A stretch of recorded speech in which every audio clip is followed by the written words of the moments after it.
question of whether we are free or not depends to a very large extent on our relationship with one another and the relationship with the machinery that we have forged. Workers are not as free as they are made to believe. We're living under the illusion of choice.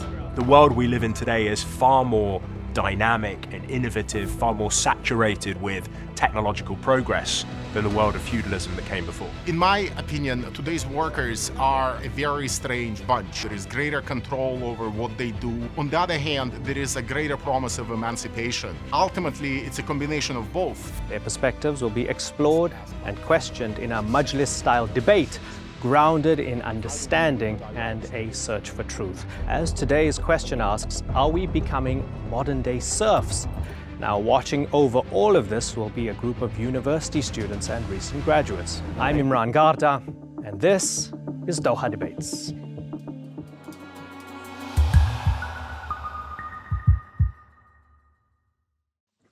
Good to have you all on the program. A warm welcome. A lot of people are trying to figure out, is this a fundamentally new era? Is it a continuation of something that's the same? Or is there something in the ether that's fundamentally different? That's why we're having this debate. Evgeny Morozov, those 10 students, they've got their whole lives ahead of them. Should they be worried? Of course they should be. Everyone, I think, who has observed changes in the global and especially digital economy over the last few decades should be concerned about the growing concentration of power in the hands of these companies, about our inability to question their projections for the future, about their celebration of extremely individualistic ideology that imagines all of us as atomized individuals rather than collectives, about the power that they have accumulated over infrastructures such as artificial intelligence.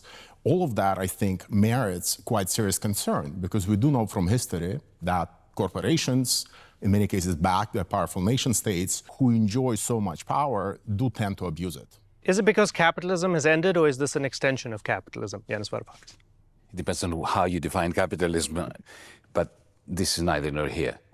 As far as the students are concerned, as far as the audience is concerned, the question is, are we experiencing something like a major transformation that, let's say, wasn't around 20 years ago or 30 years ago? And my view is that over the last 10, 15 years, we have seen something quite remarkable emerge, a new form of capital, a mutation of capital. Capital always existed as a produced means of production, whether it was a plow or a hammer, some kind of engine. It's something we produce to produce something else. That's what capital always was 10,000 years before capitalism. But now, inside our phones and tablets, in this networked, cloud-based agglomeration of machinery, we have a new form of capital. And it is amazing what it actually does. It's not a produced means of production. Amazon.com, the algorithm in Amazon or in Zuckerberg's Meta and so on, it doesn't produce anything except the power which is vested in the owner of that cloud capital directly to modify our behavior. Humanity has always been in the behavioral modification business. So preachers, poets, philosophers, politicians, all of us try to modify each other's behavior through persuasion, right? But now this is the first time in human history that we have machines dialectically related to us. We train them to train us, to train them, to train us, to train them, to impress us, win our trust, and then directly modify our behavior and even sell us things bypassing markets. That's not capitalism anymore. And therefore, it is for them to be worried and excited by the prospect of having to tame this new form of machinery so they can become its masters, not to be its serfs. My concern is that isn't the algorithm just a reflection of society? Yeah. And nothing has changed at all. Who wants to tackle that, whether the cloud capital is fundamentally more dangerous than terrestrial capital? Can I just pick up on a word there, which was excitement? And I think, just if I was sitting there as a student, the challenge that I face is that there is a dilemma unfolding. On the one hand, the technological progress that's taking place for the reasons we've just heard has a price associated with it. But we've also got to remember its extraordinary promise as well. We live at a time of remarkable technological change. Almost every day we hear stories of systems and machines taking on tasks and activities that until recently we thought only human beings alone could ever do. They're making medical diagnoses and driving cars, drafting legal contracts and designing buildings, composing news reports and writing music. What's more, we live at a time when the leaders of these large technology companies that we're talking about, within 10 years, we're going to build a system that can outperform human beings at every cognitive task that they do. Now, we have never invested so much financial capital, so much human talent in the pursuit of one technical problem like artificial intelligence. I don't see Name one opportunity. Yeah, exactly. I don't Very see it. idealistic. Which edge of that double-edged sword is sharper, Nanjira? I wanted to pick up on promise. Because the thing about promise is it can also be elusive. So the algorithms that we're saying we've invested so much talent into delivering progress are not necessarily reflective of a vast majority of people's realities. So they've not also been involved in showing us other ways of arriving at this moment that's supposed to be so great. As a young person who came of age when digital technologies were still promised and it was net positive in a day, the word that we used for my generation was uncertainty.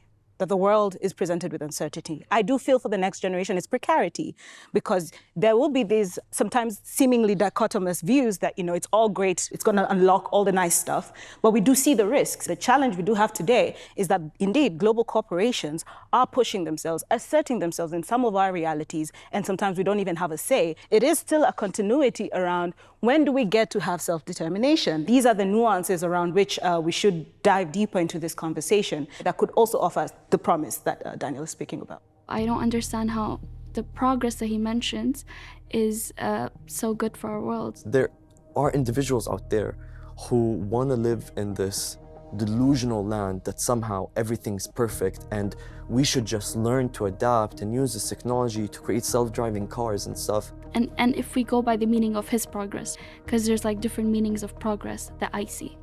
But even his, it doesn't seem very bright and shiny to me. I am skeptical of the idea of cloud capital for a number of reasons. First of all, of course, the reason why we would want to think about different kinds of capital is because it would allow us to predict its behavior in some way, so that we, as subjects affected by it, whether as citizens or trade unions or collectives of neighbors, could somehow chart our response to it.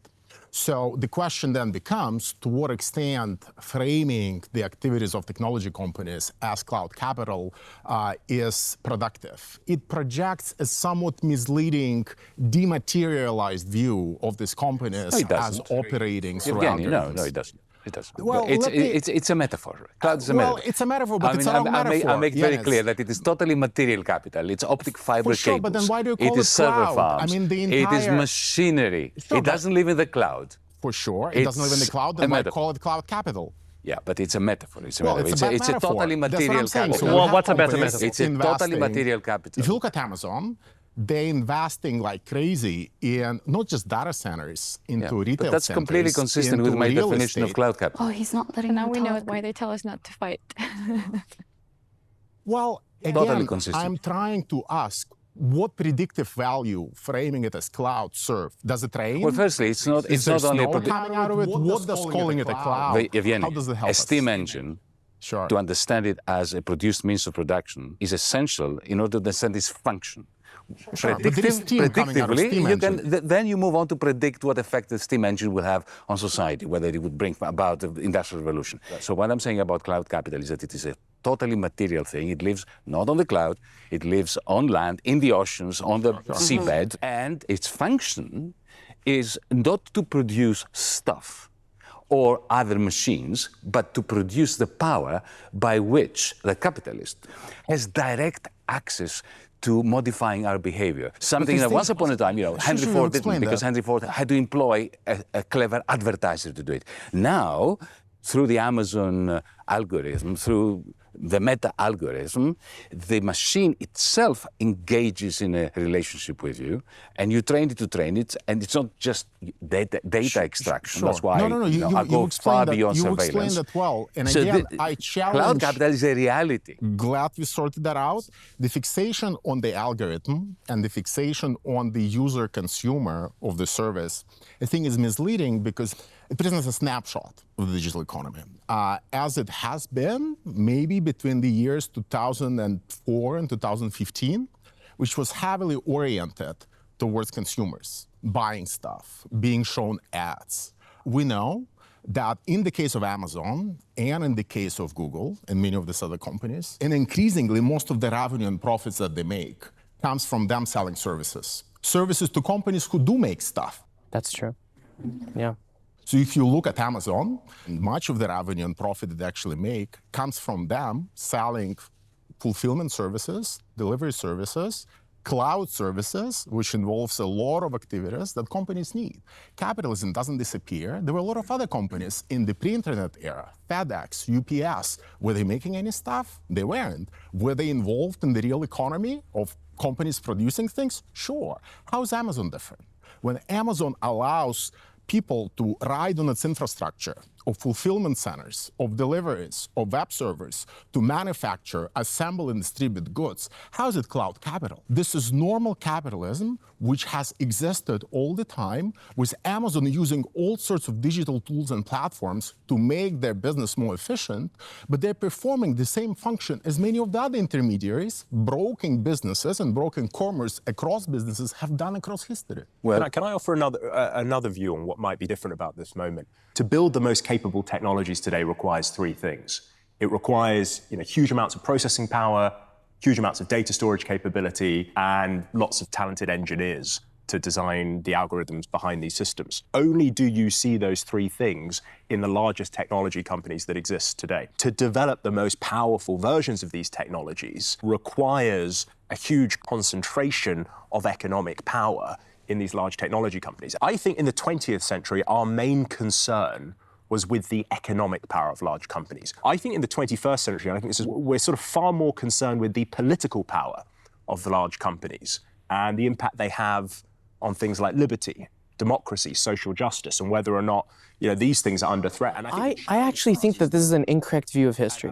I'm not going to lie.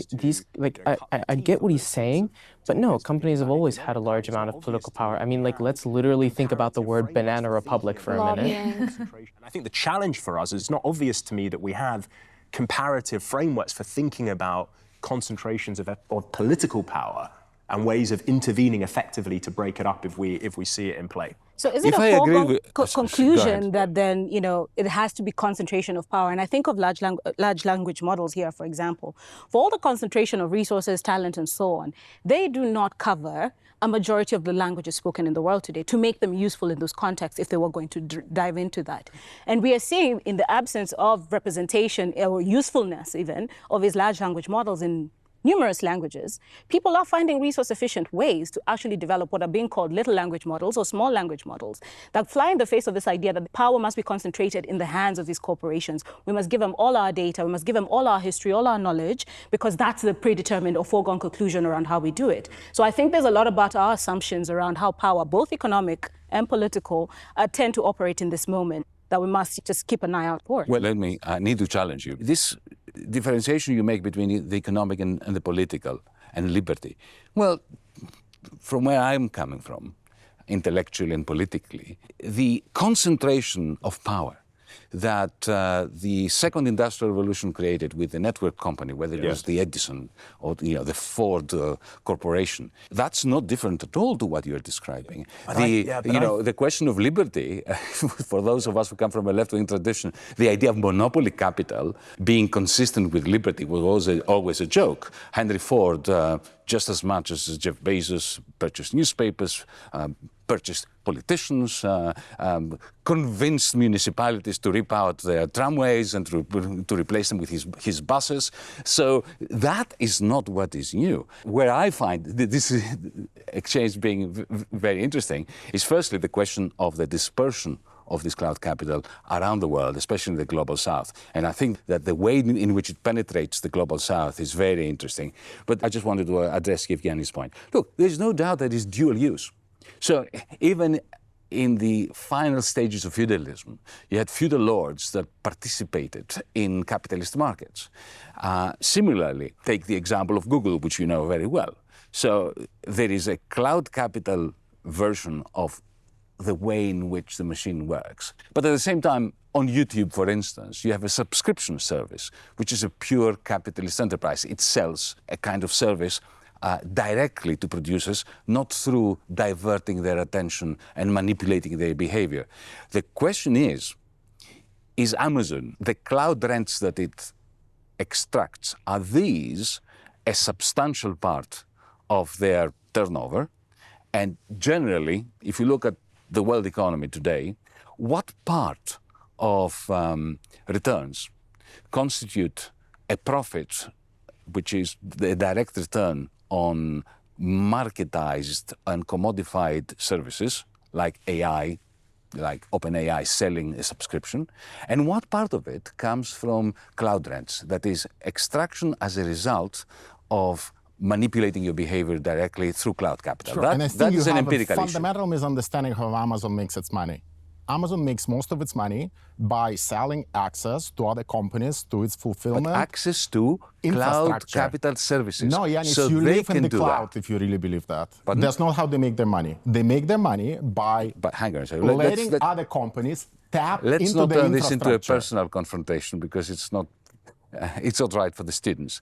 I would like to think that my head is in the clouds, but not exactly the way you put it. Sure, but again, I'm insisting that if you look at how Amazon makes its money, yes, most of its money and increasingly a larger share of its revenue and especially profit comes from monetizing the infrastructure But that's that they exactly have the developed point I'm for making. storing goods, distributing goods, and essentially computing them. That's Yes, how they but make also their money. They take, for invest instance, Uber. a lot of money to Take, develop that for instance, infrastructure. Uber. Take, for instance, Uber.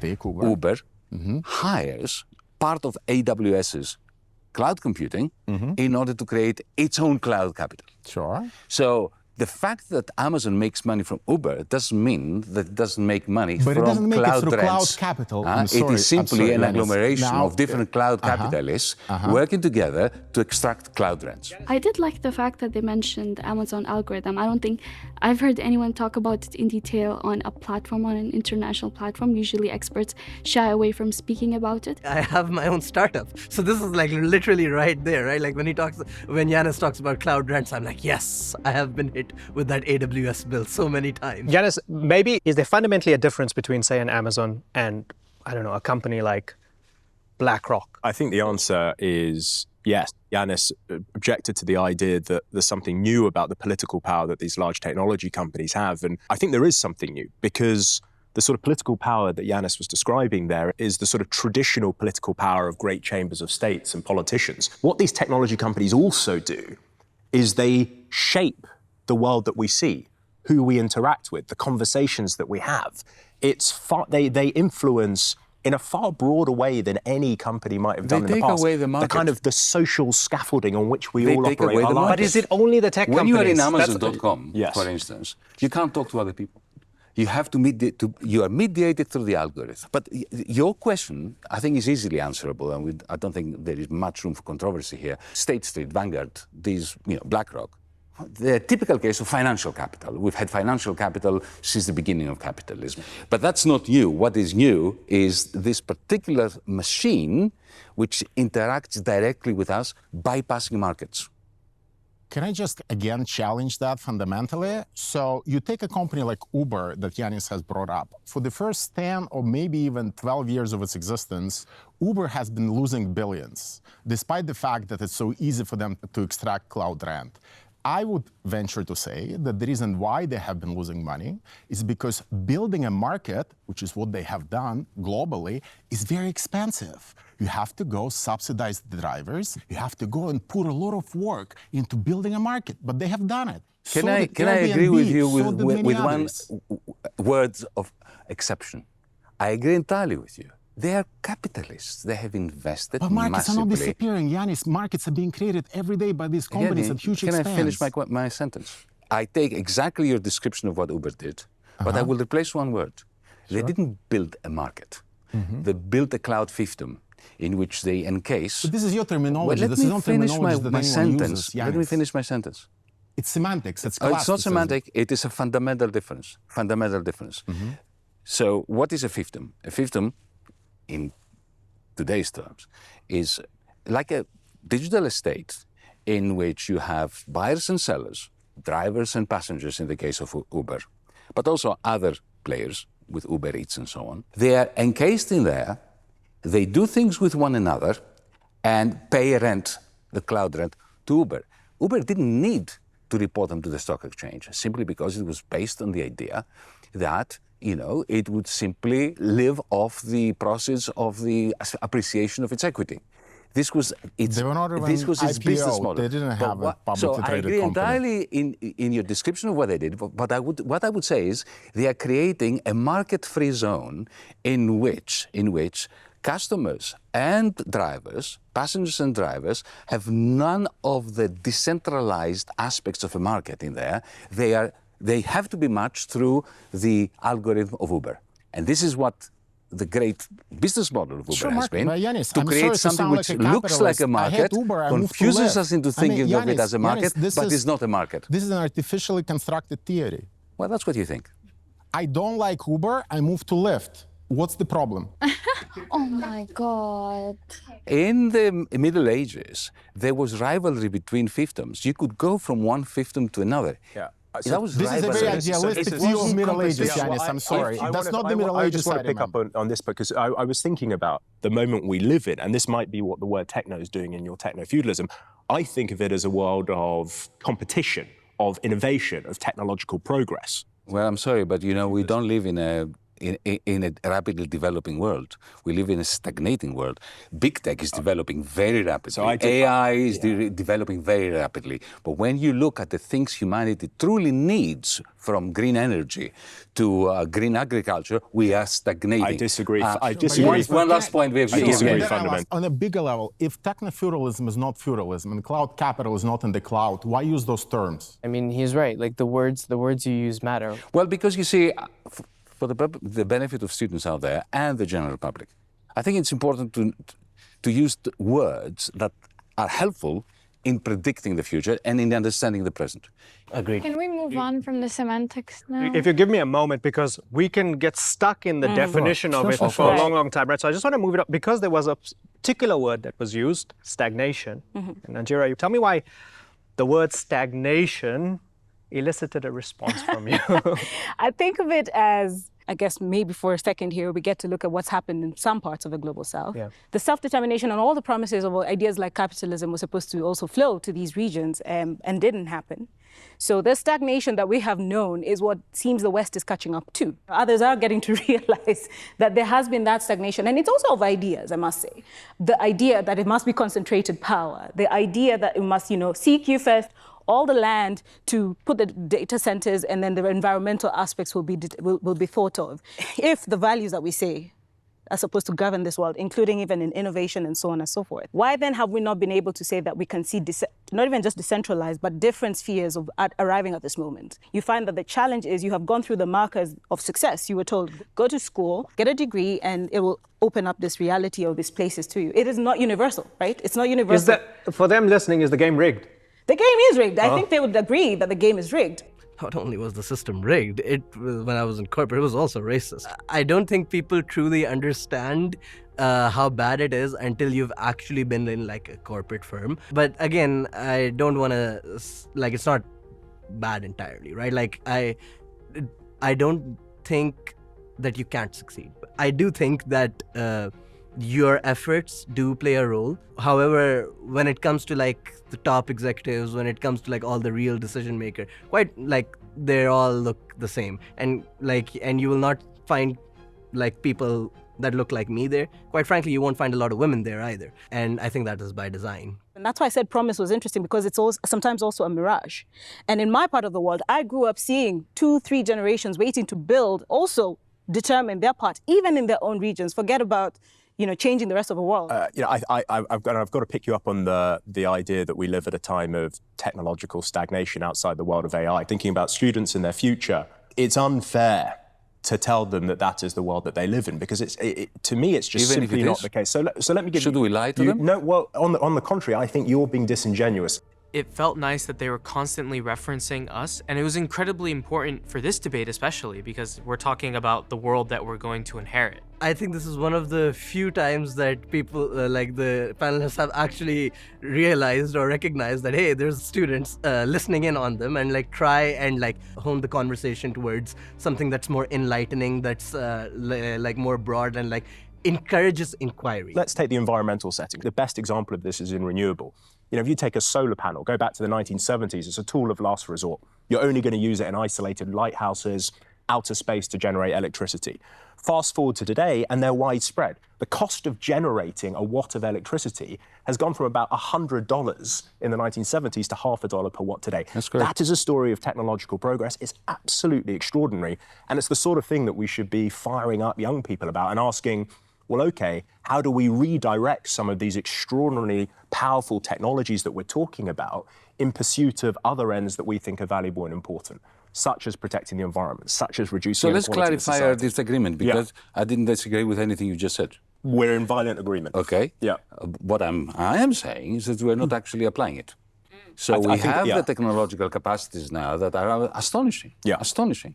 Instead, you have a Europe which is absolutely stagnating. We are doing exactly the wrong thing. We are ignoring all those technological advances. We have not invested anything for the last 15, 20 years. If you take China out of it, the whole world is failing badly to utilize two things that it has: the technological means that you described so vividly, and the money which is around, because $35 trillion has been produced by central banks. Most of it has been either wasted or turned into cloud capital, but not gone into the things that especially the global south, but also Europe, also the United States needs. So that's what I meant, a world which is stagnating, despite our capacities which are improving. And where I want to jump in on that is when we map progress and innovation, we have to put it in the entirety of its context so that we present to the next generation and ourselves an honest picture of what is actually happening beyond the narrow sphere of innovation or technology.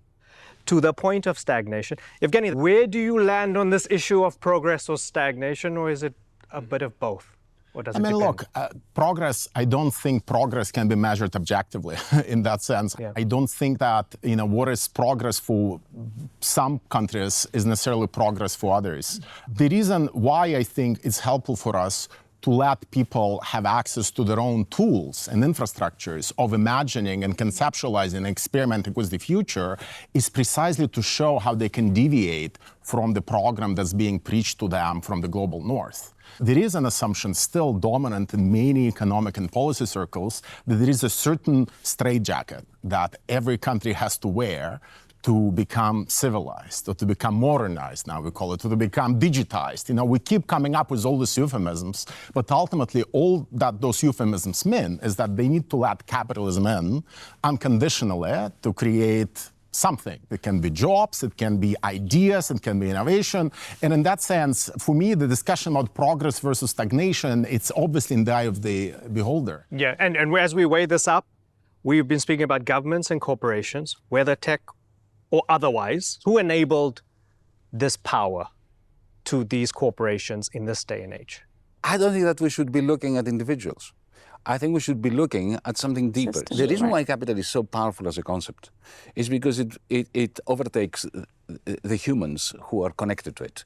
So capital has a tendency to accumulate. And it will accumulate independently of what the owner of that capital is, whether he's a nice guy or she. Usually it's a he, right? It's a he mostly, yes. Nice guy, bad guy, whatever. In the end, in order to understand the dynamics of where we are, we need to understand the manner in which technology, the property rights over the technology, and the social relations between us who are using this technology and used by that technology operate. Why I agree with the rest here, that you can't just say, is this progress or is this going backwards? Take, for instance, remarkable AI programs, which are capable of designing antibiotics that kill bacteria that would otherwise kill human beings, right? They are remarkable. We should celebrate them as a success story of the human spirit. But it's not a question of the technology. It's the question of who owns the technology. Yeah. Mm-hmm. Who has access to it? And what kind of power relations these property rights bestow upon the various participants. I think this sort of indeterminacy about whether this is progress or stagnation or whether these technologies are used for good or bad, I think is really important. And the only question is, do we want more or less of this technology? That we're kind of collectively at sea and we can sort of pull up our masts and go, faster or pull them down and go slower, but there's also a huge amount of discretion over the sort of direction of technological progress that takes place. The sorts Except of we're not technology... all in that ship together. Well, some of us, are in first Below class, deck. other guys are on lower deck. It is, to borrow a others phrase are that you used before, forced to row the boat. It is before, as you said, a metaphor. There is a class struggle aspect, which we must not forget. Sure. I'm not going to mention icebergs. Sure, but the point I'm trying to make is that we have a huge amount of collective discretion. Do we though? We don't. Over the sorts of technologies that we develop in society. Whether we use these technologies, for instance, to make a warehouse more efficient. So idealistic. Not just idealistic, he's very privileged. Or whether we use them to say... You mean solve more exploitative? More exploitative, make sure that people who live there cannot survive because they are prohibited from unionizing. It might sound uncomfortable as an economist, but I was using the word efficiency pejoratively. Yeah, the way that neoclassical economists I was using it pejoratively. Okay. Or whether we use these technologies to solve the protein folding problem, for instance. We get frustrated when you just say, technology is amazing, and we had this folded protein is gonna solve this medical issues. Okay, that's true, but who's benefiting? How do we make it more inclusive that the people that are providing their physical labor, whether it's their resources from their lands or even their data, right? How can we bring it back to be more inclusive to everyone? The conventional idea is that rule of law and democracy are still good vehicles or tools in order to fix, control, reform these problems. That still many governments, especially representative democracies, have the ability to take that ship and reorient it. Are we losing faith in that? Is government capable, able to fix these issues? Framing it this way creates certain artificial dichotomies, and that's the juxtaposition of the corporation versus the state. It doesn't really work that way. If you look at the United States, and if you look at China, it's obvious that there is a symbiosis between the state agendas and the corporate agendas. And it's not a new development. It's unfair to be picking up a country that's not the United States or not China and be telling them, well, little Norway or little Denmark, why don't you take on the tech giants? Because if you take on the tech giants, you're also taking on the United States. And given how central the tech companies have become, not just to the American economy, but to the American well-being, because a lot of people have their pensions and have their savings invested in their stocks, obviously the pushback coming from Washington will be huge. That's why I think framing it as companies, markets, governments, as separate actors, it's not at all helpful. We have to understand that some countries are more equal than others, but we also have to understand that the symbiosis that exists between some companies and some countries is definitely greater than in other places. I think Yanis will agree with you on this one. Of course. And I feel like we don't in this disagree on conversation, everything. so far we haven't looked at the perspective of a people, right? And whether it's workers or just citizens in a democracy or in any context, right? And where their power comes into this. And I'll use the example of the content moderators who've been doing the data janitorial work to make it possible for OpenAI and others to have these algorithms and generative models that we're all supposed to use today. Their agency to require, say, the Kenyan government to stand up to these tech companies and demand fair wages is considered practically impossible. For the Kenyan government to step up to that, something else might be squeezed out of it. She brought our focus back to, in some countries, young people are being exploited for below minimum wage and labor. Like for example, Kenya, it could be as little as $2 a day for sifting through content that would eventually damage their mental health. Miss Sambuli was much more, I feel like, sensitive to the realities of how this is actually on the ground and not so much like up in the air, just ideas and big words. It's true that people are losing faith in democracy, but the answer to that is more democracy rather than less, a kind of richer conception of democracy. These questions about what directions we take. So the best way to resolve these questions is to put it to citizens. I find that democracy is quite fickle in practice most of the time. I've seen overall that it's very easily malleable, very easily taken advantage of, especially by those who have money and power, which is what he was talking about. I think that it was quite contradictory. He said that the solution to the problem is more democracy. Whereas he also said that he was concerned about the additional political power that the different, corporate entities had at this point. So I thought that these two points are very difficult to put together. Can I share my experience regarding your question? Yes, about please. democracy and the rule of law? Please. It's a figment of our imagination. When you find yourself in these corridors and these rooms where decisions are being made at the highest level, the International Monetary Fund, the European Union, the United States and the White House and so on, the rules are changed in real time depending on the equilibrium of power. The demos is treated with contempt. When the demos comes up with the right answer, it's fine, we have democracy.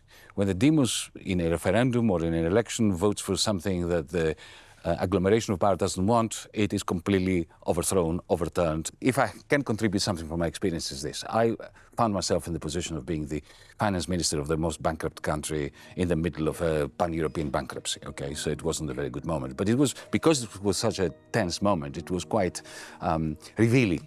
So essentially what happened was Wall Street had collapsed in 2008, then the German and the French banks collapsed a few months later, then the Greek state collapsed. And what I saw with my own eyes, and it was quite fascinating, and I want to share it with the students just for a second, is that the very same people who had brought about the Wall Street collapse, people who had worked in Lehman's, for instance, creating these weapons of mass financial destruction, as Warren Buffett put them, the very same people were employed by the European Union to construct similar derivatives in order to bail out the banks using taxpayers' money in Europe. So failure is rewarded amply, and the failed machinery is being reconfigured in order to cover the causes of the failure. That is exactly the opposite of what democracy. So the fact that you have elections is simply a cover for the complete radical absence of democracy. Exactly. Failure of liberalism. So, but I agree with you. The answer is democracy. I think it's important to add, and that's where I finish, is, I come from a country, I was born and raised in a fascist dictatorship in a NATO country on the southeast part of Europe. We always craved more democracy. We always wanted to be, Northern European. We looked at the European Union as a beacon of democracy. Now that image has now faded completely, but we still value the fact that to this day, we don't fear that the secret police will break down our door and abduct us in the middle of the night. That is important, but that's not democracy. That's, some basic human rights, which are essential, but democracy, they do not make. Some watching this might think, then what's the point of protesting? What's the point of these spasms, these rebellions against this system if everything is as rigged as it seems? You were in the corridors of power. Because it's so rigged, we have to protest. We have to go out. We have to work. Look, we are going to die, right? And I don't believe in the afterlife. That's no reason not to wake up every morning with a spring in my step and, no optimism. Optimism is the hope of the idiots.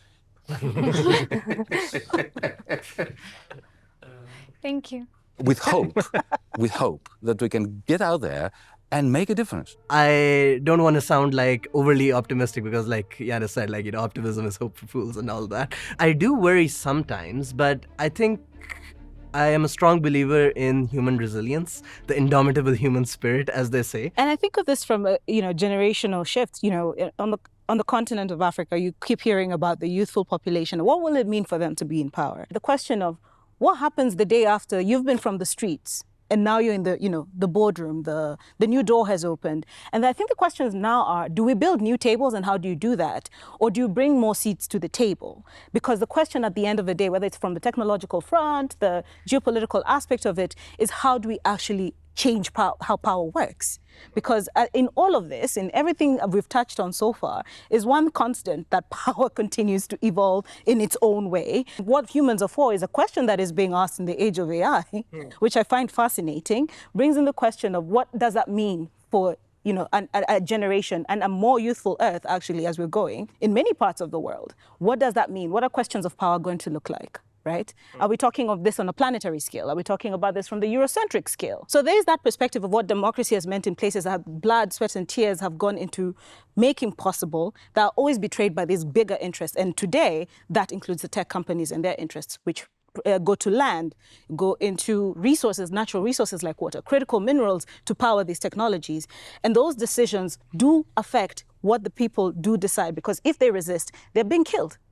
So that's the theater around what politics means in an age of tech. And it's very important that we spotlight the other spheres of the world where this is playing out in still the very, what you'd consider analog way.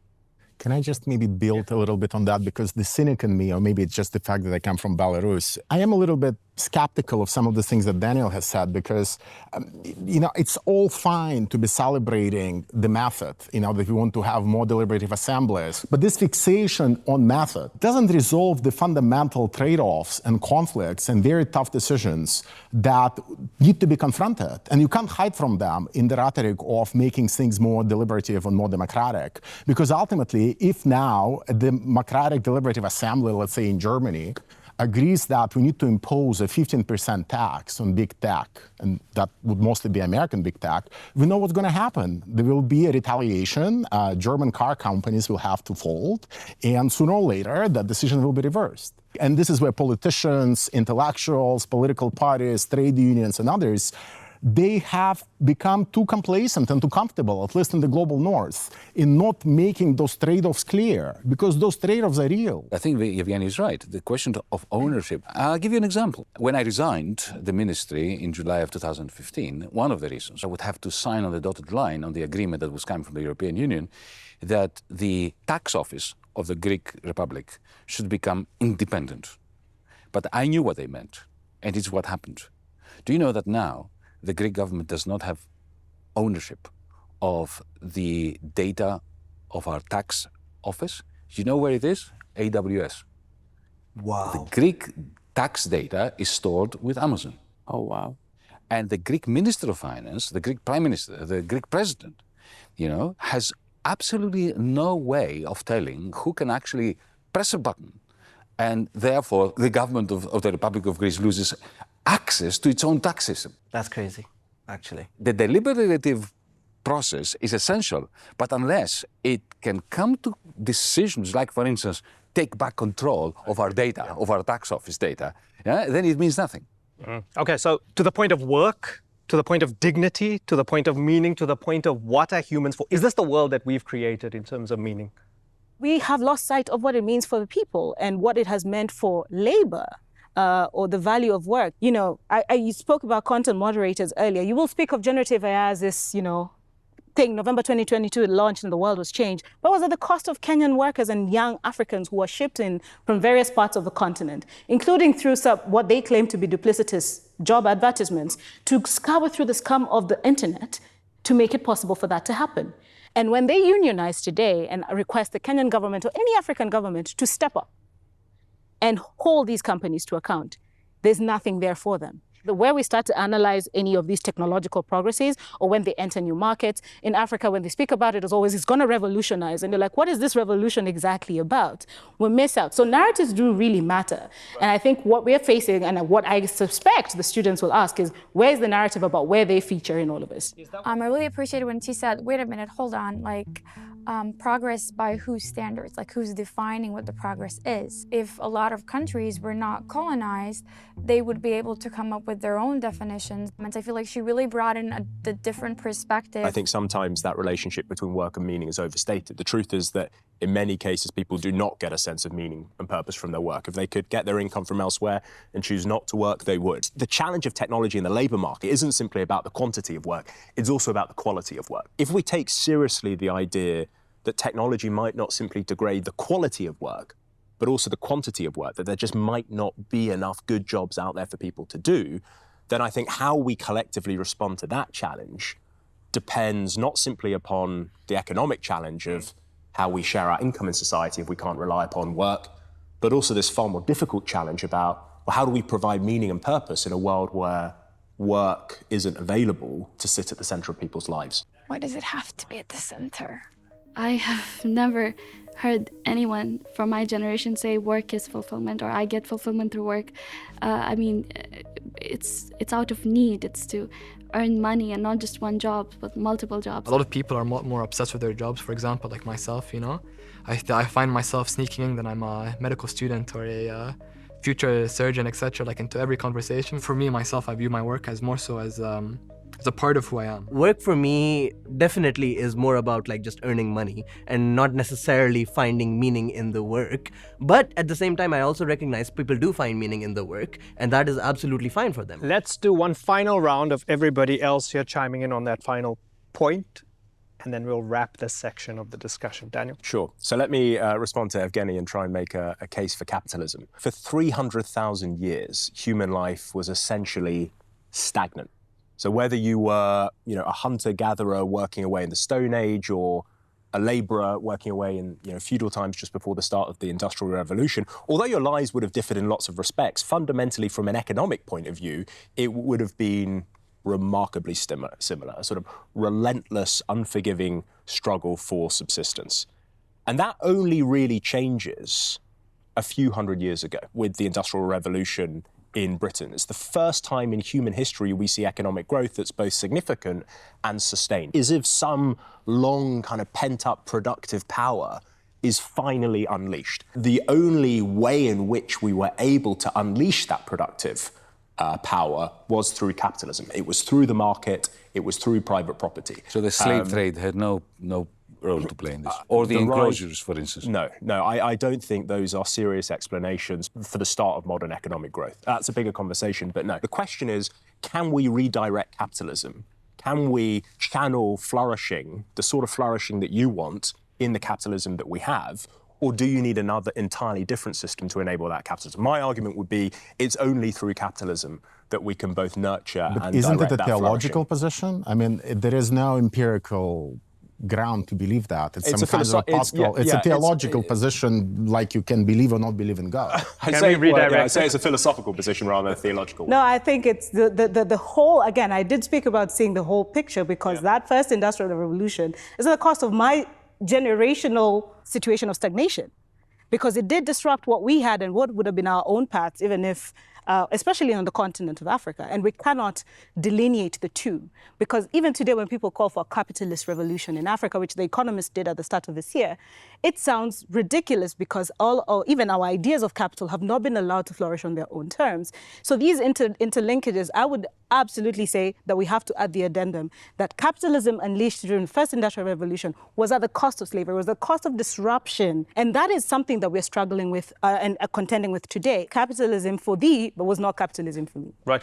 Okay. So just agree with that. I still want my last word. Yeah, of course. but no, I think it's important to recognize that there is both a promise and a price. There is obviously, throughout the history, and even today, horrendous prices associated. But there's also, if we think about technological progress, there's an extraordinary promise associated with it. I mean, it's true that a lot of leftist critics of capitalism, they have not been honest enough about many positive and interesting and worth replicating aspects and elements of the process of capitalist accumulation and capitalism as such that we need to understand and perhaps even cultivate in an alternative system.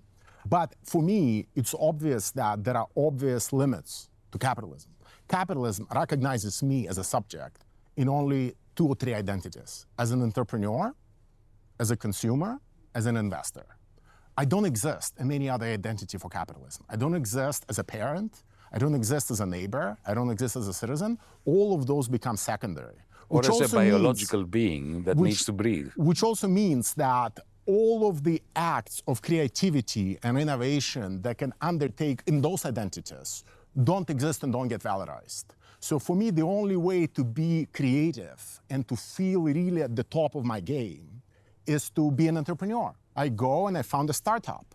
I valorize my creativity that way, which forces me to accumulate data from my users and to find ways to sell it, to commodify. That's the only way for me to currently be creative.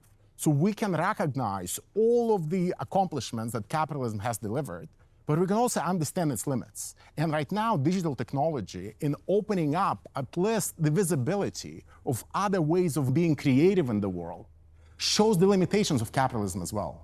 And I think we have to be very attentive to those because it opens up entirely new ways of being that transcend traditional socialism, that transcend traditional communism, that open up new ways of actually being and acting in the world that enhances what came before and opens up new ways of feeling and being and acting. Okay, let's put a pin in that for the moment. I thank you all so much. Throughout this debate, as we've said, our students and recent graduates have been carefully listening to all these ideas and arguments. Now, next up, I'm going to go and join them next door as they reflect and deliberate on what they've just heard. After that discussion, they'll return back here with me to share their own perspectives along with some questions and maybe even challenges.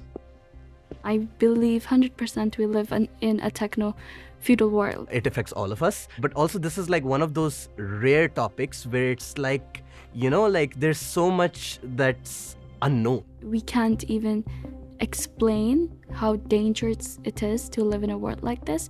But normal people like me and you and everyone, all of our lives are on the line.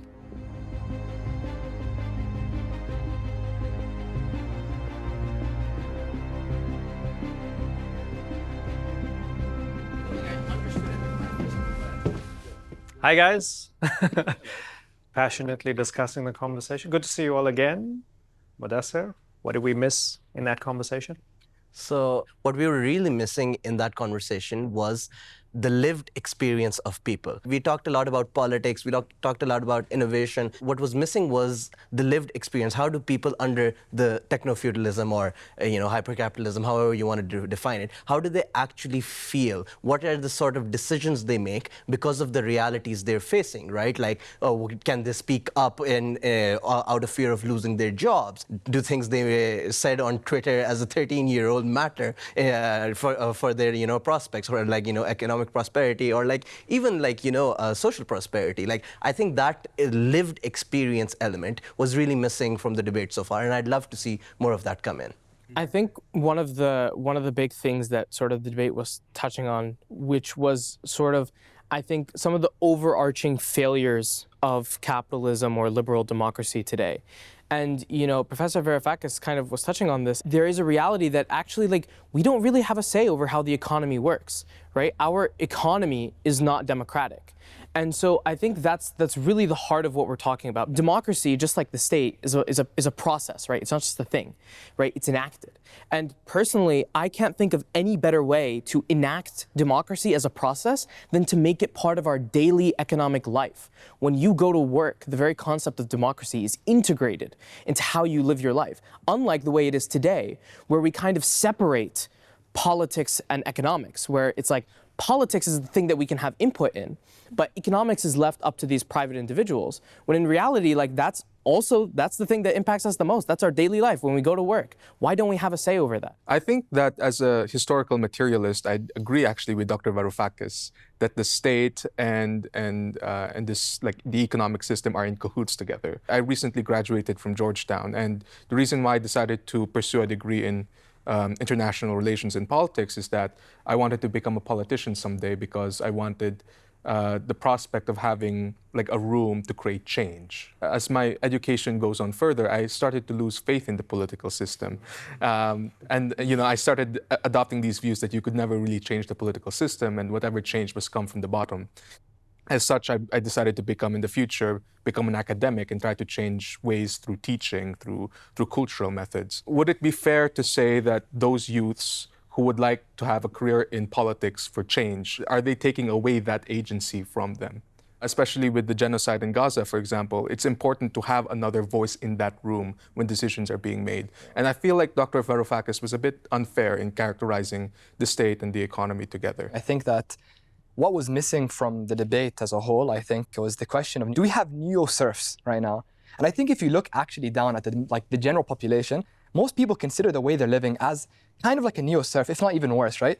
Before you had kind of a whip to your back, etc. You have to work now, etc. But now what do we have? We have a situation wherein, number one, in order to actually pay for anything, you need to take a loan. Number two, this loan you have to pay for it every single month, etc. Number three, if you stop working, you can't make your payments, right?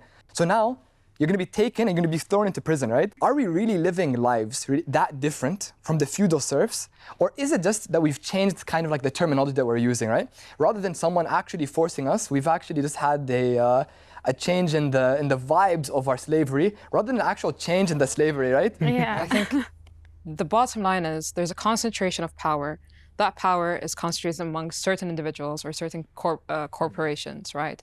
What does this mean for your average person, your day-to-day person? Mm-hmm. If I may pose that question. What does it mean for you? What does it mean for you? For me, I think of things like the fact that people my generation, me specifically, become very dependent on technology for like our day-to-day services that we use, the amount of information that I have online about myself, be it personal information or just information that's obtained through means of like tracking, algorithms that track your behavior and your usage, and what that means for my future. Will there ever come a time where that very data might be used against me or might be used to tweak like my behaviors, And I think of other things like this rise of like subscriptions, right? Where everything has become a subscription. None of us own anything anymore, and what does this mean for like our future? I share Soha's fears about data. Anything that you say, you can't express yourself anymore without the fear of something in the future like being picked apart and used against you. I just want to take that same mechanism and that understanding and apply it to being enslaved to companies as a consumer. I think about boycott for BDS movement for Palestine. And when you're boycotting all these conglomerates, like all these corporations, they own every single company almost. So boycotting becomes so difficult because you're like, what do I do at this point? Because these companies own all the little companies. So even if somebody pops up with a little small brand, either that brand is not able to flourish or is like sucked into this big corporation. So how do I boycott anymore? So I'm enslaved to these companies. Yes. I think we are slaves. Slaves in the sense of how we consume things. I think we're slaves in the sense of where we work. Even in the sense of like the language I'm speaking in right now is the language of my colonizers. I'm mentally a slave to think in that language. I'm a slave to study in that language. And if I want to, let's say, work for human rights, I will be obliged in one way or another to contact the UN. So yeah, we are slaves in every single walk of our life. I think capitalism is an inherently oppressive system. But I would actually agree with the assertion that the development of capitalism was good. It has brought incredible prosperity in many parts of the world, and that's true. Now it's more of a question of who gets access to these resources and why. What is it being used for? So I just really quickly, so like let's take the example of AI. AI is an incredible tool, right? It can do incredible things. They can do the mundane things while humans do the fulfilling things. And then so, humans should be getting shorter hours, higher wages, because now we can go and do bigger, better things. But of course, for the bottom line of corporations, that's actually not what they want. And that's not what's going to happen. So even though we have this incredibly beneficial technology, it's not going to be wielded in a way that's actually productive for our society. I barely use AI. I kind of made it a policy for myself. Listen, to be completely frank, I know I go on about how much I hate like social media and AI and stuff, but when ChatGPT first came about, I did refrain from using it. Eventually I found myself having downloaded the app on my phone, and I would ask it questions here and there, but it came from a place of like curiosity. I was curious about the degree of knowledge that AI has and whether that knowledge was accurate or not. But then I eventually deleted the app. I strongly believe that overusing AI, well, first off, just on a moral level, AI is terrible for the environment and you probably should avoid using it that much. And second off, just on like a personal growth level, I don't think it's good for me as someone who loves history, loves the humanities, to delegate my critical thinking skills, my writing skills, my analysis skills to an AI.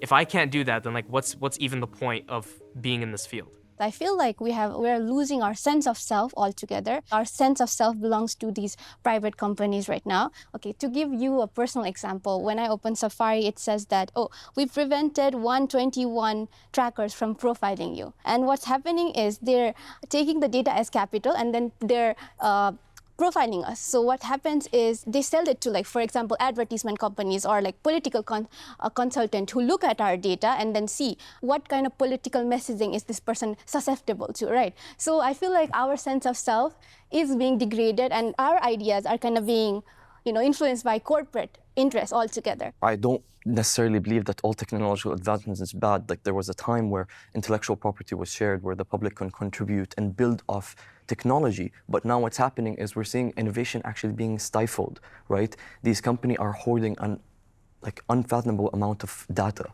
And that's creating a very hectic dynamics between governments and these tech companies. And it's reached a point where we, as the public, as citizens, as participants, as civil rights advocates, you can't even properly boycott them because of how much strength they have within the government. The surveillance they provide for people in the global south, like for example, if you think in the Middle East, like Palestine, in the West Bank, they would surveillance people's faces and feed that information back to the occupational Israeli government so they can target them and raid their houses and oppress them even further. What's worse, the situation we're in right now or the situation the serfs were in now?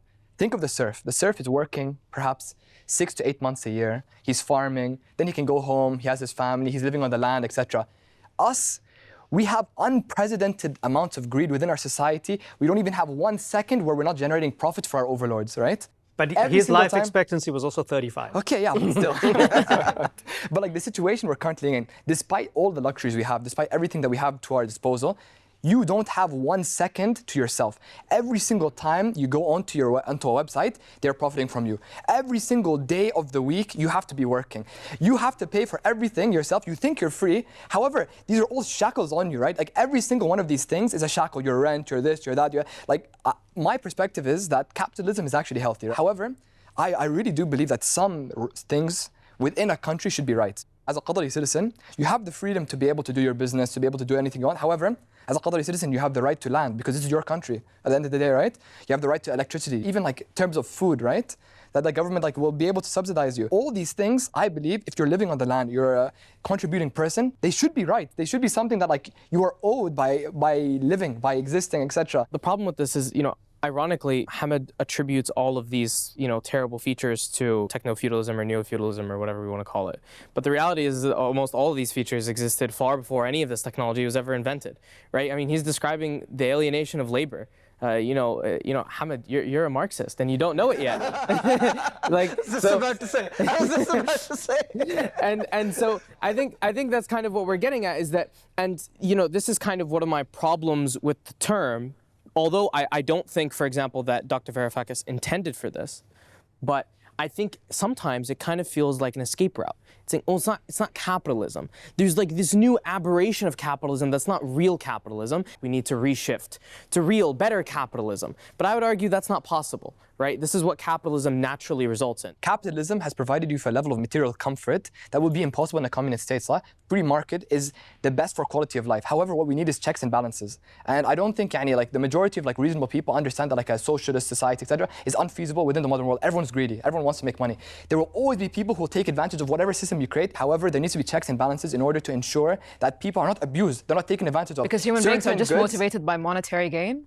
Yeah, no, definitely. Everybody wants to be comfortable. Everybody wants to do better than the other. He's no longer a Marxist. Yeah, hard work, essentially, the reason why the majority of people work hard is because they want to do better than other people. Why would I work 10 times harder than my peer if at the end of the day, we're going to have the same finish line? The reality is, this is an unfeasible mindset to have, and this is literally wishful thinking. Okay, Hamid, through your understanding, I'm a teacher because I'm trying to work. Sarah, Sundus.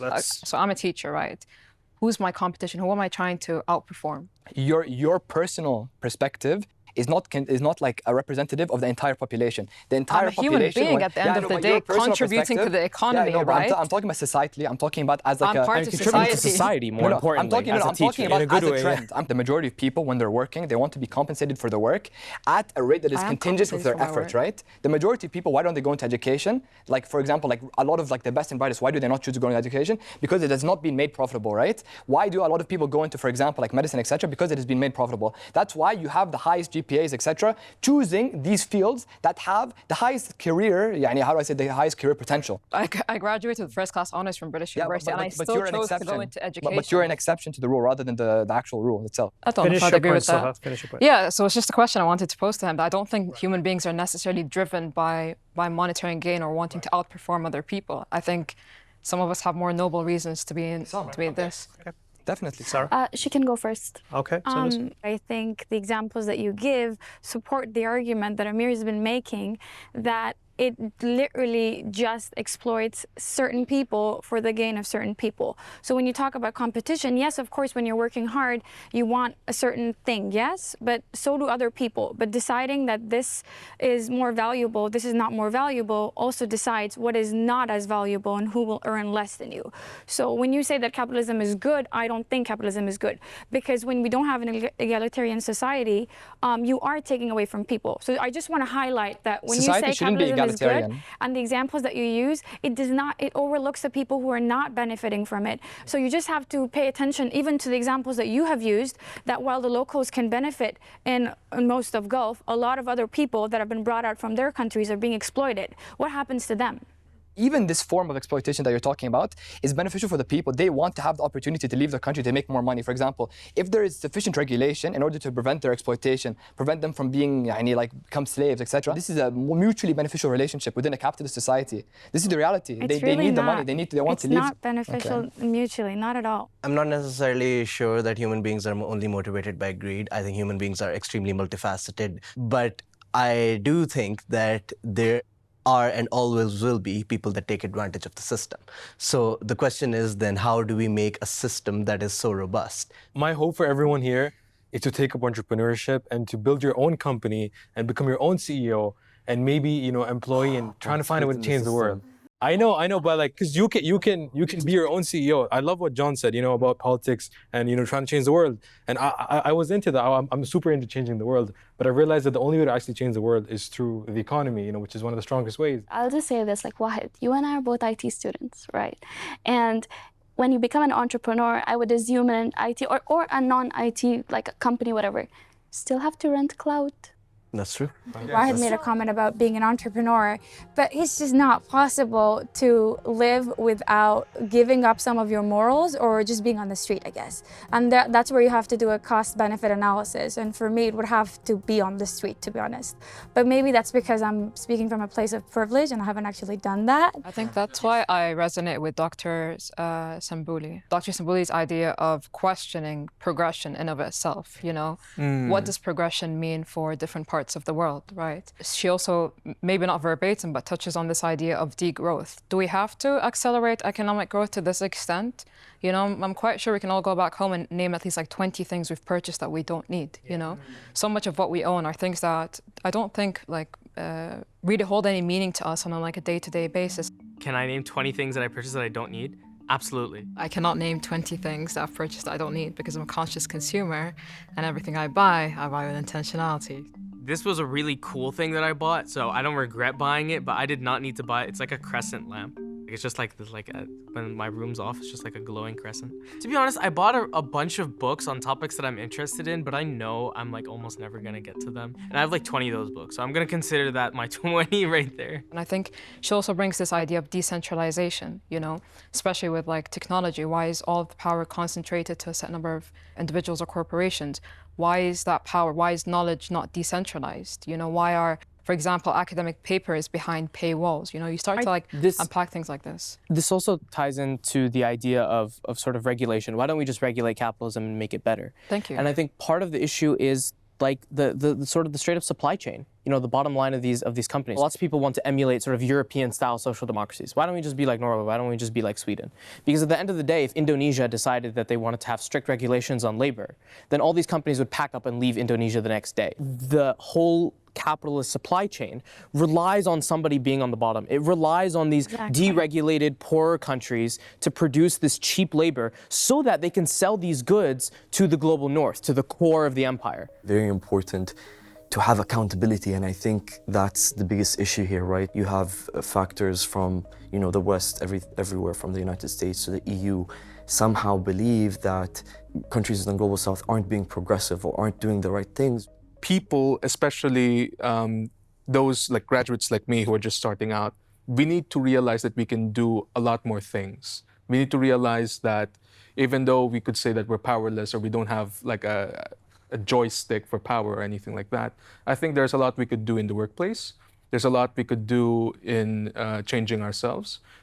We could also unionize the workplace and ask our fellow workers to, rally up against. Right. Okay. So hold on. So in the spirit of people power, voting, unionizing, I want a show of hands here. Your students, recent graduates, some of you have jobs right now, but you will undoubtedly have possibly other jobs after this. You're at that beginning phase. Raise your hands here if you are afraid of what's to come in that job market. If the job market out there in this modern world, if it scares you, raise your hand. I don't think I'm going to find a job after this episode. Okay. I'm studying medicine. Semi. I'm studying social sciences. It has no place in the modern world. If I could do any job in the world without having to worry about money or anything, I would honestly just, I don't know, work at a library, make coffee, and every now and then go to community centers and give back to the society. It would still be the job that I'm planning on doing one day, which is going into academia and being a history professor. I would love to cover the atrocities happening in West Bank and Gaza and Palestine. I would tell my younger self not to be afraid and to take up space. I think life is too short, so I just want to really emphasize not being afraid and doing my best to get outside my comfort zone to do what is right. A lot of old people need companionship. A lot of orphans need companionship. I think for me, my dream job would be to just work on the community because we give some and we take some, and that would be the most ideal way of living for me. We're out of time, and I want you to save some of your best challenges and points for our panel on that side themselves. Save it for that. Are you ready to meet the 4 distinguished guests over there? Are you ready to challenge them, talk to them, and learn from them? Okay, yalla, let's go. So when it comes to my family, we don't talk about work. My dad was like a normal government servant. My mom was a housewife for most of her life. Like, I don't think this sort of like high-flying technological progress was available in Pakistan in the 2000s when I was growing up. My mother is a very hard worker. She has always been there to just kind of give us like a extra little slap on the back to push us forward. My father as well, he's a very strict and insightful guy. Well, he's actually a pilot. He has his interests outside of work. He has his businesses that he's interested in, and he doesn't let being a pilot actually conquer who he is and his character. Both my parents come from a medical background, classic Iraqi parents, When they first started going into this work, the Iraq War broke out. And so a lot of their early medical work was in these really high intense, dangerous situations. It's kind of given me an appreciation for what they do in like a very unique way, because they quite literally like risk their lives to help other people. Work is a huge part of who they are, but definitely like my parents have so many interests outside of it. My mom very much loves like Arab culture, the Arabic language. My dad, this will come not as a surprise to you at all, loves politics, history, like all these sorts of things. And so I ended up being a person who loves politics, history, and all the humanities. So I think, I'm definitely my parents' child.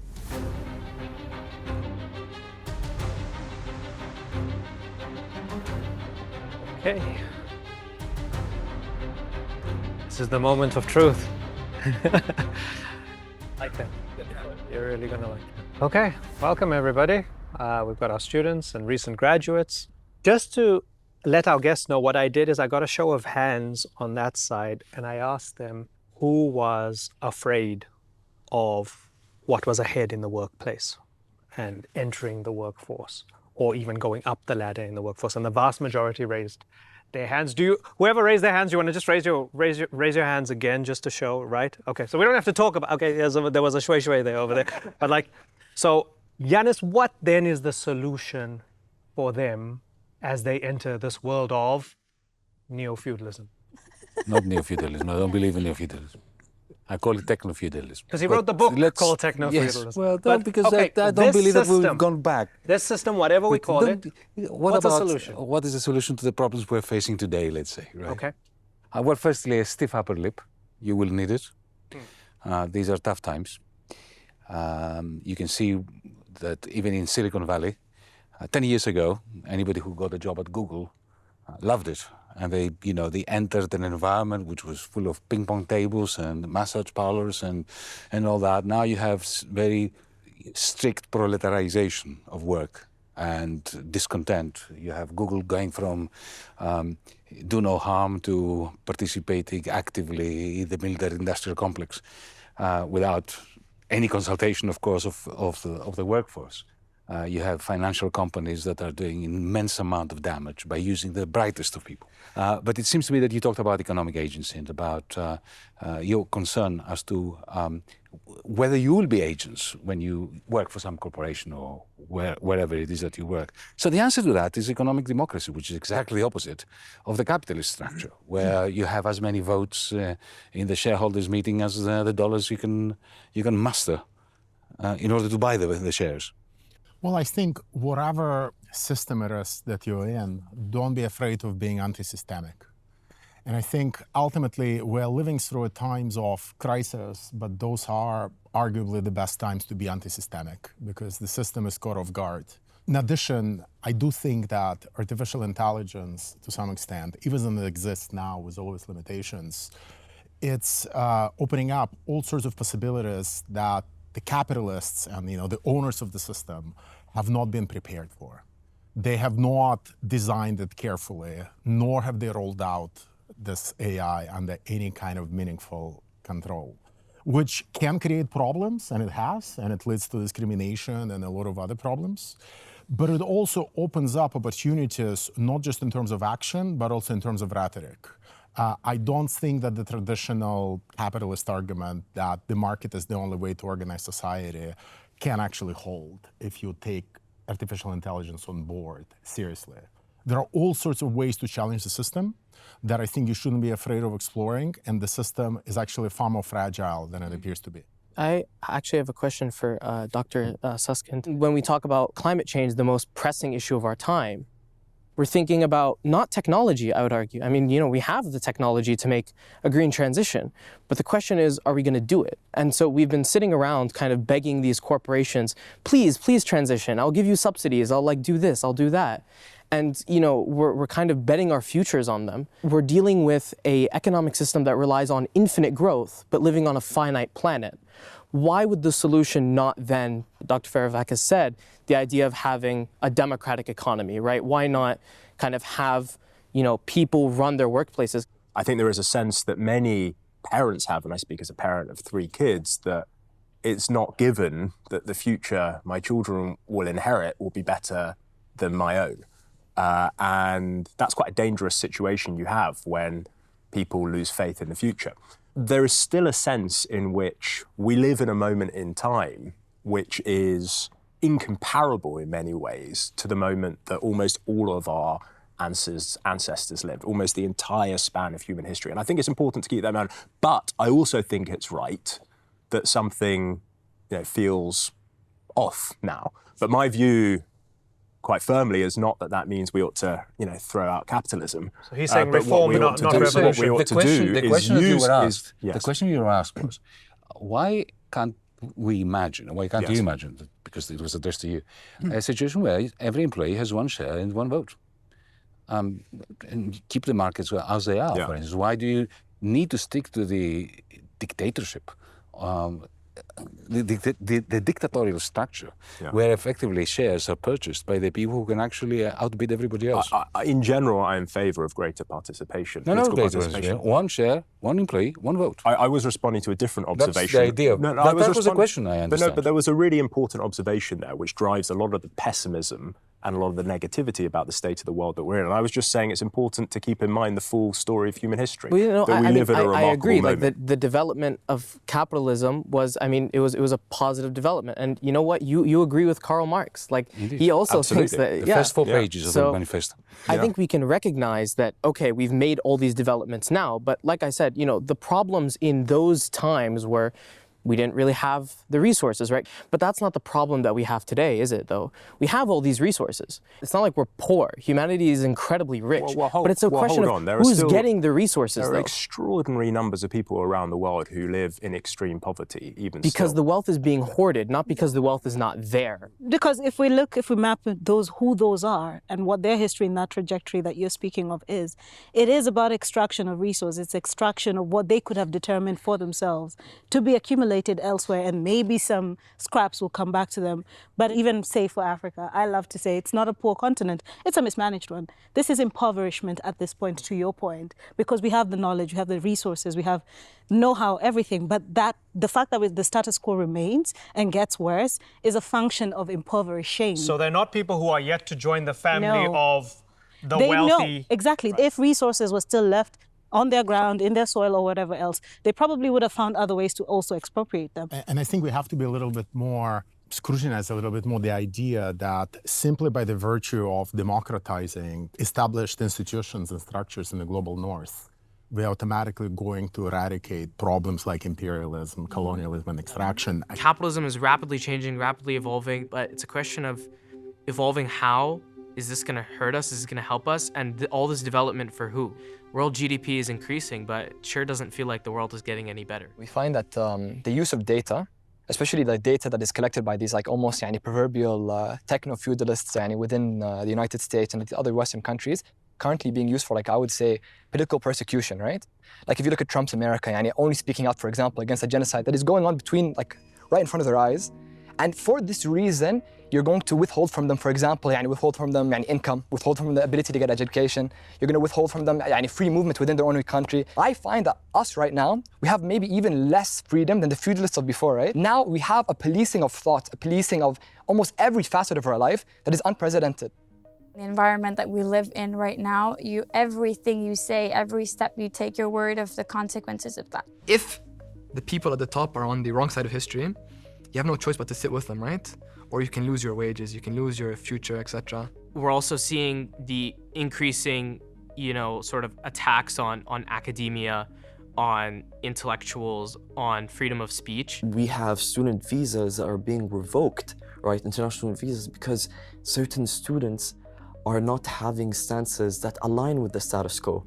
It's a scary time to sort of speak your mind, especially when universities around the world are being antagonized. We're seeing that in the United States right now. In the spirit of just kind of, challenging and debating, I'm not naive, and I've written at great length about the kind of costs and dangers associated with technology. What we confront is a tension between the price of these technologies, but also the promise. So in the medical setting, for example, the system that was developed at Stanford a few years ago, which if you give it a photo of a freckle, it will tell you as accurately as leading dermatologists whether or not that freckle is cancerous.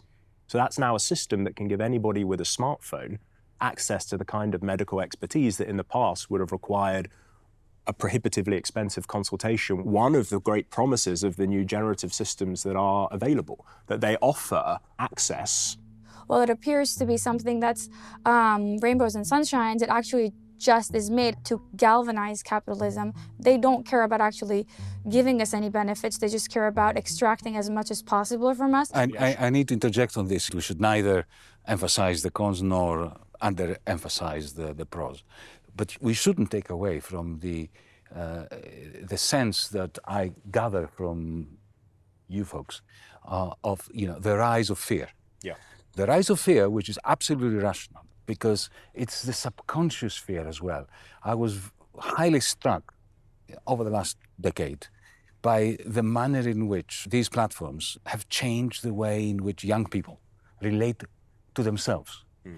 And I realized, I was having this discussion with a former student of mine some years ago, and she made me understand something that I had not grasped, and I think it's important, especially for us, the older generation, to grasp. The old-fashioned delineation between work time and leisure time has gone.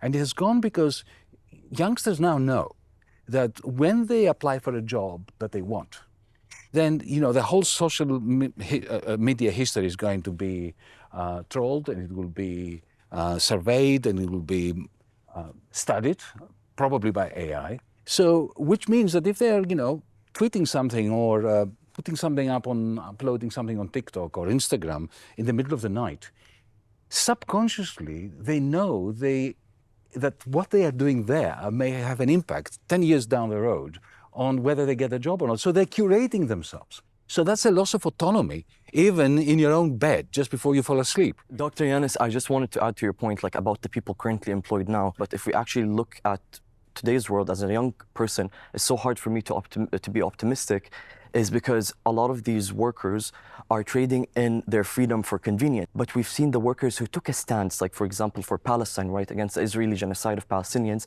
they have faced major consequences. These tech companies are responsible for the technology being provided to target and kill Palestinians. Either it's AI to track facial recognition in the West Bank, or literally targeting civilian homes in Gaza. And when we see employees try to take a strong stance against it, or even as simple as putting a social media post, they're being silenced, they're being fired, there's no autonomy. What do you do in this case when you have literally the worst genocides happening in today's world against the people of Gaza? How do you defend it without losing your livelihood? If I could just quickly add to that point as well. Dr. Varoufakis, you also mentioned about how algorithms create fiefdoms because they basically create ways in which people get separated with each other based on the information that algorithm perceives. So a right-wing person would see right-wing news, a left-wing person would see left-wing news. And I think it's the same with Palestine as well.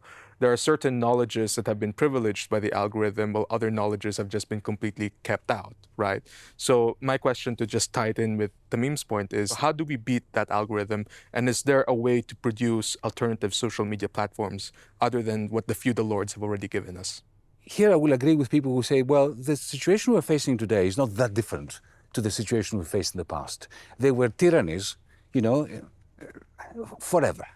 And there were young people who had to make the ethical choice at some point, either to conform, either to adapt themselves to the tyrant's wishes in order to move up in the world, or to clash with the tyrant, at the expense of even their life. Well, maybe you will lose your job at Google, but this is going to create a kind of internal process of real self-realization that will lead you to do something else, which will, in the end, produce a better life than the life of a well-remunerated Google employee. But that's a personal, ethical choice that you have to make. The answer to your question is to get together, to create collectives where we use our own AI, our own programs, in order to do exactly what you've been working on, which is to create interfaces that allow knowledge to be disseminated. On this technology, I think that's kind of revealing of one of the big problems. The problem isn't the technology itself. The problem is what it's used for, where it's heading, right? We can try and fix it as much as we want, but someone's always going to have to be on the bottom. I think Amir kind of stepped on my point. But like I was looking at your feet for a second. But like I want to go back to Dr. Susskind. Like I appreciate and acknowledge the pros of what technology brings for us. I realize that. But who is that progress for? Who has access to that progress? And at what cost? I can enjoy what comes with technology and use my iPhone as much as I want, but what kids are dying for that? Like, who is being enslaved for me to be able to use this technology to better my life? What I'm trying to encourage you to do is to recognize that we can influence the sorts of technologies that we develop in society. So let me give an example. Demis Hassabis last year won the Nobel Prize at DeepMind for solving the protein folding problem. Now, you just can't dismiss that. This is a system that has solved a problem which is just so fundamental for our collective understanding of disease and how to treat it. One of the problems with this kind of discourse about technology in society is that we fail to remember that looking at technologies is a little bit like a Rorschach test, that all of us see in their histories and their trajectories whatever we want to see. It is not obvious in many of the examples you've mentioned, like the app at Stanford, what's the meaning of this app? I mean, is the meaning of the story that somehow capitalism is good because it allows us to cure cancers through innovative apps? Or is the story that, well, there is someone at Stanford who managed to somehow free ride on public money that we gave to Stanford and use IP law to carve out a patent and then monetize something that should have belonged to all of us? Yeah. And I'm not sure what's the meaning of that story. And I'm not sure what's the meaning of the DeepMind anecdote. Yeah. And also the Google example you gave, yes. I mentioned that example in a previous session. Yes. A remarkable AI technology that they developed in order to cure particular diseases. But at the same time, Google is reorienting itself and essentially becoming part of the Israeli biometric data processing system that selects targets in Gaza with a view to maximize casualties. So this thing goes together. I recognize that technology obviously has benefits, and we've all enjoyed these privileges, and it did a lot of good. But at the same time, when tech companies do harm, do we just look the other way because we want to enjoy this level of comfort and not question it? How do we engage with this technology that is supposedly progressive and amazing, and just we have to be so optimistic about it, when this same technology is being used to erase the realities of people who are living under an apartheid state, people who are being murdered? Like when these technologies, which are supposed to help us know more and expand our horizons and get more knowledge, is actively erasing evidence of a genocide. Like how do you feel optimistic about such a tool? It's an evil tool when you think of it that way. Wahid and Tayama. So Wahid? I'd like Tayama to go first. Okay, Tayama. Deep thinker, that one. I've been listening very well. So it is clear that this kind of this hegemonic thinking of datafication and surveillance being normalized is justified in the name of progress. How can we redefine innovation and progress to center the lived experiences of the people on the ground, especially people from Gaza and people in developing countries, instead of centering it around technology? Yeah, no, absolutely. That's a great question. It is tragic to be in 2025 living through an era where I know 9 times out of 10, any progress, technological innovation is coming at the cost of my land back home. It's coming at the cost of young kids in the Congo who have never known what it is to live this normal life that is iPhone generated or whatever. So it's really about freedom dreams and how we make sure that any narrative that is pushed to us about that is progress, about that's the way to go, about this is the predetermined outcome.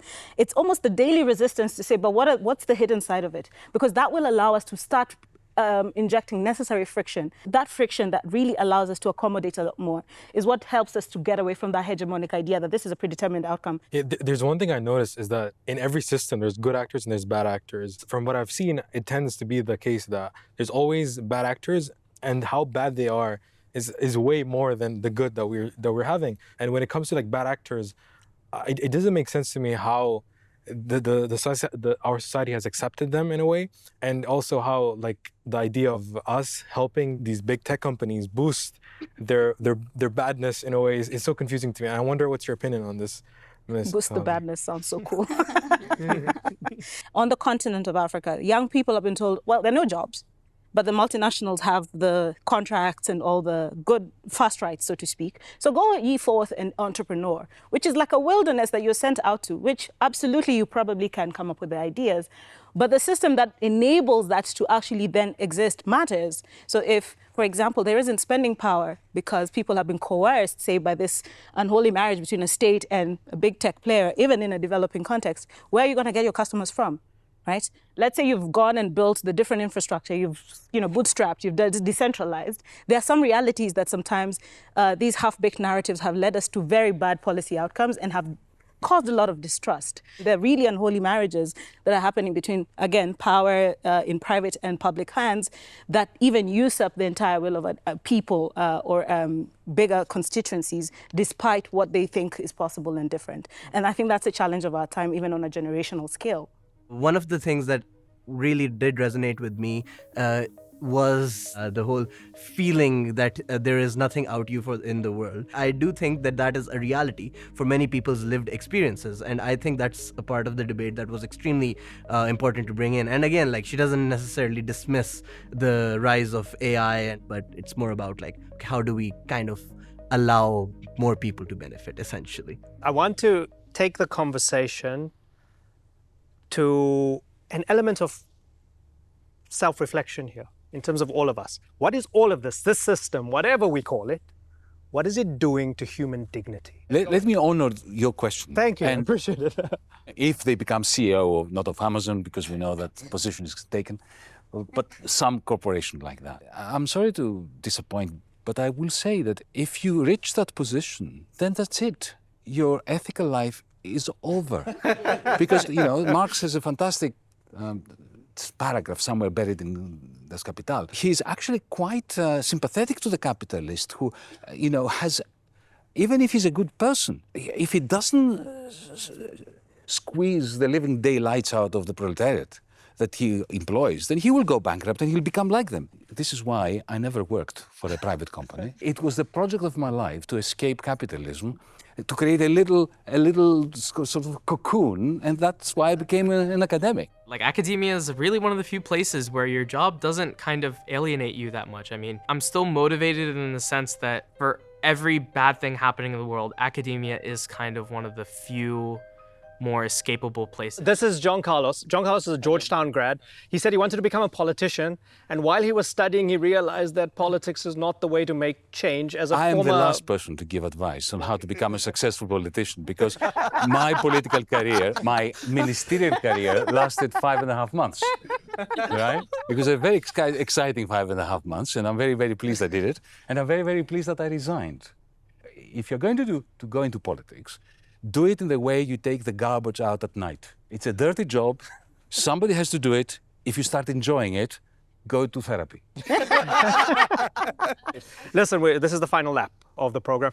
Today we asked, has something fundamentally changed about the power structures we live under, or is it just an old system, new name? And now conversation has come full circle.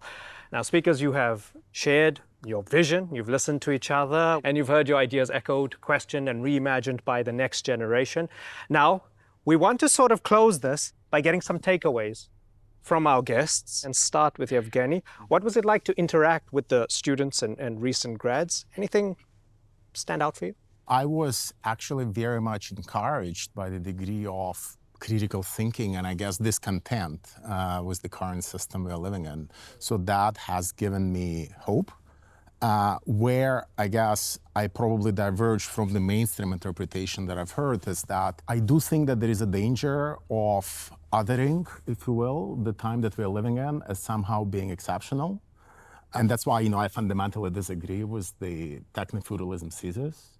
Because if you are someone who experienced capitalism in the global south in the 1950s or 1960s, and you experienced American or German, telecommunication companies or sugar companies or car companies, believe me, you would not look at them as favorably as if you were a West German experiencing capitalism in Germany and in North America. So capitalism has always relied on surveillance. It has always relied on colonial forms of policing. It has always relied on extraction, pillaging, and doing a lot of things that go beyond buying and selling labor through a contract.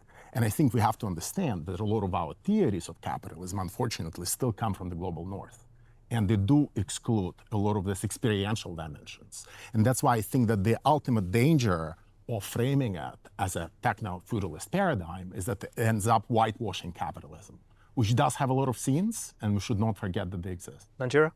It's amazing to see what I think is a rewilding, a remoralizing, and a repoliticizing of everything. You know the saying, the kids will be all right? You will be all right, because you're doing it at such a foundational time. I suppose the one thing I'd want to leave you with is just a quotation that from Derek Parfit, that we have the power not just to make life good in decades to come, but to make it better in ways that we now cannot even imagine. Yanis? Well, because of the interaction with you folks, I'm leaving much happier than I entered this debate. It was refreshing, in particular, because you had the courage to talk about the genocide that is unfolding as we speak, because our generation's moral, ethical clarifier will be whether we can stand by the Palestinian people in the same way that in 1938, 1939, the moral clarifier for that era was whether we'll be able to stand by the Jewish people when they were facing I must say, as somebody whose family were killed in the Holocaust, I find that comparison inappropriate. But well, I find it absolutely appropriate, and we can agree to disagree on this. Now, every generation also has a tendency to overestimate the significance of the moment when it is graduating. So my generation, generations before that, always felt that we were on the cusp of a major transformation.